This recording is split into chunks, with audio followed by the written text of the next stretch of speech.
Hi, my name is Paul Hubel. I'm a private investigator, and I want to give you the ins and outs of concealed weapons in the state of California, specifically in the area of Los Angeles, where the Second Amendment doesn't count. It's kind of a relic hanging on a wall that is disregarded by the fascist politicians. And yes, they are fascists. It's a single party rule here. It's all fascists. There's no conservatives. There's no liberals, and I mean real liberals. There's certainly no libertarians. And these are the people that are making the laws that we have to live by. These are the same people that are blaming the uptick in crime on COVID, which really has nothing to do with the crime rate. What happened was they released 100,000 dangerous criminals on the streets of LA, and then we have judges and we have prosecutors that don't think that bail is important, and these people are locked up without having to post bail, which is wrong. Anyway, we have all these dangerous criminals roaming the streets. What are you to do about it? Well, we do have a Second Amendment, and we have a Fourth Amendment. The Second Amendment says you can keep and carry arms. That's exactly what it means. I don't care what these judges, what these fascist politicians want. Don't let them stand between you and the defense of yourself and your loved ones. Now, we're in luck because in the next 60 days, the United States Supreme Court is going to rule on the New York State Rifle and Pistol Association against the city of New York over their ridiculous denial of concealed weapon permits. But there's so much more that is wrong with the permits, including fees. They don't have poll taxes because voting is a right. Well, so is possessing a firearm. They can't take your gun rights away because you can't afford a fee. Got to let that plane go overhead.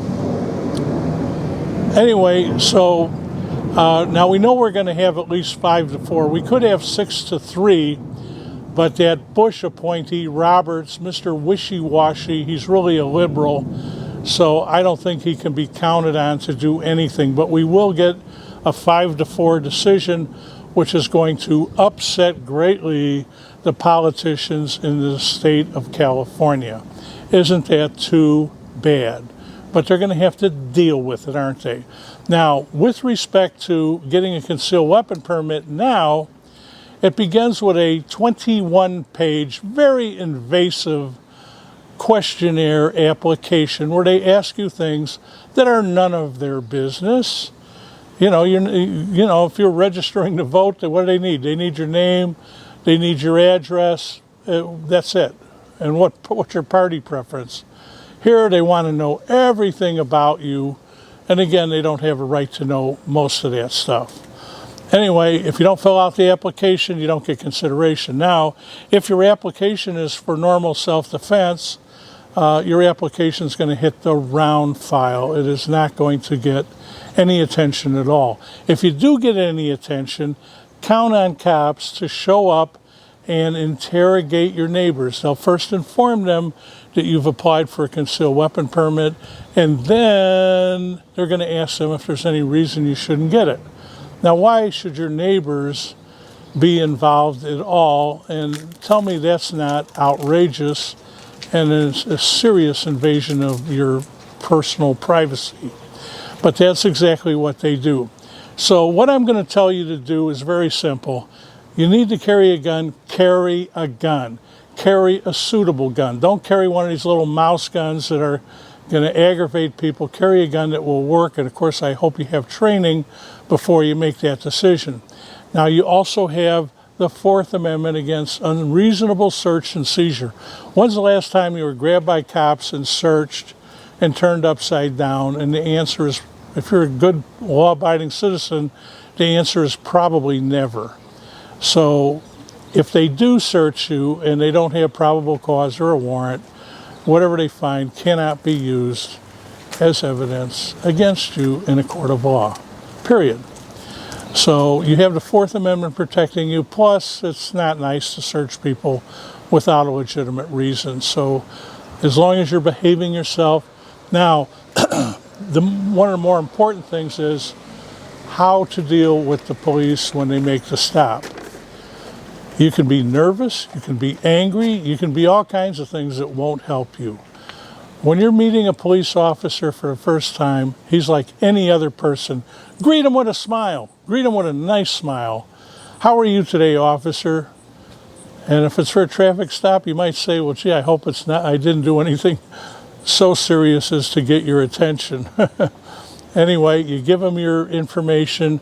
If he decides to write you a ticket, take the ticket. You can always litigate this crap in court. In fact, do not ever litigate an arrest on the street. That will cost you so much money in legal fees. It will create bail problems for you and maybe even give you a felony conviction for the rest of your life. Behave yourself. Always greet them with a smile. Next, last but not least, registration. Registration laws are absolutely outrageous. If I'm a non-resident of California, so I have to be living here 60 days with a firearm before I register it. Trust me, that doesn't happen. So I'm exempt from the registration. I am, by the grace of God, one of the few people who can carry a gun by virtue of being a private investigator in my prior law enforcement. So that really won't apply to most of you. But anyway, be prepared for what you're going to do the day the Supreme Court rules. And the day they rule, that is the end of all of this anti-firearm, anti-Second Amendment tyranny. And let's see how far and how big a bite the Supreme Court takes out of the fascist politicians. Again, I'm Paul Hubel. On your way out, please hit the like and subscribe button, and I will keep the light on for your return.